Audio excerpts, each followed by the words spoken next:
Maka selama 15 bulan ataupun sekitar 500 hari, bandar Air Fashir itu telah pun dikepung oleh RSF, menyebabkan tidak ada makanan yang berjaya dibawa masuk, sumber air mereka telah pun disekat, menyebabkan berlakunya kebeluran yang sangat teruk dan juga kematian di kalangan mereka. Sehinggalah apa yang berlaku pada 27 Oktober, iaitu beberapa hari yang lalu, RSF berjaya menawan bandar Air Fashir yang dikatakan menjadi ibu negeri kepada Darfur. Lalu dalam masa 48 jam, lebih 2,000 nyawa telah pun terbunuh dan juga hilang tempat tinggal berjuta-juta jumlahnya. Inilah sejarah yang berlaku, yang ditonton oleh dunia pada hari ini, bagaimana kematian itu adalah kematian yang begitu besar. Dan untuk akhir sekali dalam perbincangan kita pada hari ini ialah perbincangan berkait dengan kuasa-kuasa luar. Kita mengetahui bagaimana RSF mendapat hubungan luar bila mana mereka terlibat dalam peperangan di Yaman, maka mereka punya hubungan dengan UAE terutamanya. Dan perbincangan mengenai UAE ini bukan sekadar perbincangan awam ataupun di media-media. Ianya telah pun dibawa ke Majlis Keselamatan PBB pada beberapa hari ini yang secara jelas disebut oleh beberapa wakil negara. Begitu jugalah dibawa oleh Britain pada tahun lepas, iaitu Britain telah pun membawa nama UAE dalam Majlis Keselamatan PBB yang dianggap bertanggungjawab mempunyai hubungan dengan kumpulan RSF tersebut, bila mana mereka menjadi pembeli utama kepada emas-emas yang digali daripada kawasan Darfur, dijual oleh kelompok RSF kepada dunia luar, terutamanya dibeli oleh UAE sebagai pembelian yang besar. Dan daripada wang yang banyak itu jugalah RSF telah pun membayar private military daripada Rusia, iaitu Wagner Group, untuk turut sama membantu mereka di dalam latihan peperangan dan juga peperangan di Darfur. Maka Wagner Group terlibat dalam peperangan itu sejak pada tahun 2023, tetapi ianya tidak lama. Khabarnya pada tahun 2024, kumpulan Wagner Group daripada Rusia telah pun berlepas diri ataupun tidak lagi terlibat di dalam peperangan di Darfur tersebut ataupun di seluruh Sudan. Dan ini hubungan di antara negara-negara yang berlaku. Dan kalau kita lihat sebenarnya, kuasa-kuasa luar yang berada di rantau Afrika ini, pasca penjajahan Barat, kita mengetahui bahawa Barat memang cuba untuk menguasai Afrika ini sejak daripada awal lagi. Penjajahan terawal berlaku di benua Afrika, dimulakan oleh Portugis, dan Portugis juga antara negara terakhir keluar, iaitu pada tahun 1974. Perhambaan berlaku di benua Afrika, begitu juga lah dengan penjualan manusia dan sebagainya. Dan di antara pemerintah ataupun kolonial yang paling popular walaupun selepas merdeka masih lagi berkuasa ataupun punya pengaruh di sana ialah Perancis.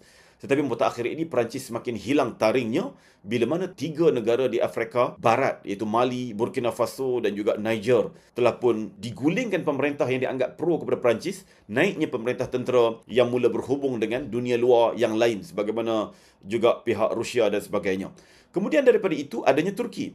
Turki sejak lebih 2 dekad yang lalu juga memberikan tumpuan kepada Afrika dan ia dianggap sebagai pengganti dalam banyak hal kepada Perancis. Kalau kita lihat sebagai Air France yang selama ini mendominasi penerbangan di Afrika, ianya telah merosot dengan teruk bila digantikan dengan Turkish Airlines yang terbang di hampir 60 bandar di Afrika, iaitu 60 itu adalah bukan Afrika Utara tetapi selebih daripadanya, yang ianya bukan sekadar pergi kepada ibu-ibu negara, capital city, tetapi juga pergi kepada bandar-bandar yang lebih dalam lagi daripada itu, menunjukkan adanya pengaruh Turki di sana.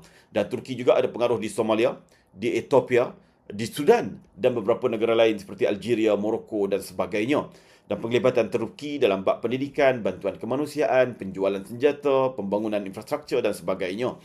Begitu juga lah dengan UAE kita sebutkan tadi, juga ada peranan di Somalia. Walaupun ianya tidak rasmi dengan kerajaan Somalia, ia lebih terlibat dengan kerajaan-kerajaan wilayah, iaitu Somaliland dan juga Puntland.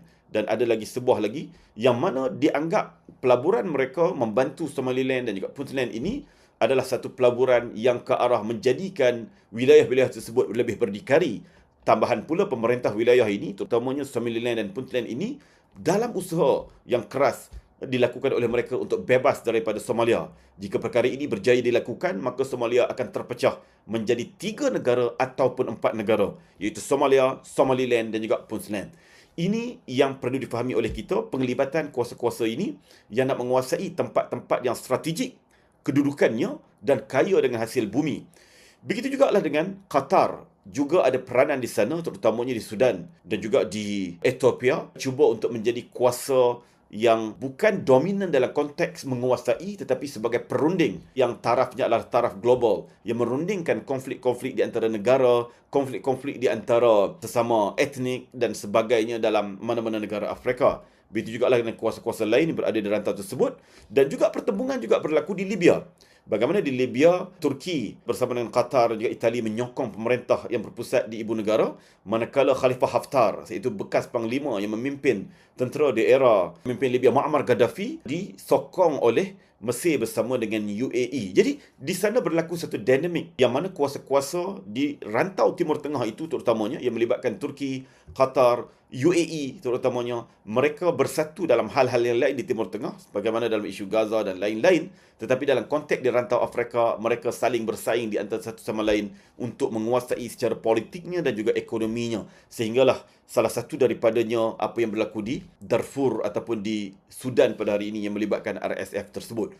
Jadi di sinilah yang boleh kita simpulkan dengan video yang panjang lebar ini berkait dengan sejarah politik Sudan yang memang tidak pernah tenteram dan penuh dengan peperangan dan konflik berdarah sejak daripada merdeka lagi 1955, dan konflik melibatkan wilayah-wilayah besar sehinggalah merdeka sebagaimana Sudan Selatan dan juga kawasan Darfur juga adalah konflik besar sehinggalah menimbulkan genosid kita sebutkan tadi.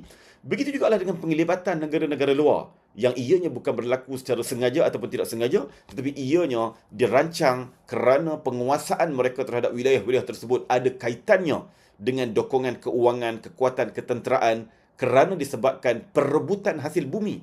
Sebagaimana Sudan Selatan yang kaya dengan minyak, Darfur pula kaya dengan emas. Itulah situasi yang perlu kita fahami pada hari ini yang menyebabkan tercetusnya konflik ini. Doa kita sebagai warga dunia kepada Sudan, tidak kiralah Sudan Selatan, Sudan yang ada pada hari ini, kawasan Darfur atau mana-mana kumpulan, agar negara tersebut kembali aman dan juga mereka yang terlibat dalam kezaliman, membunuh, merogol, menghalau, membakar kediaman dan sebagainya ini akan diadili di pentas antarabangsa.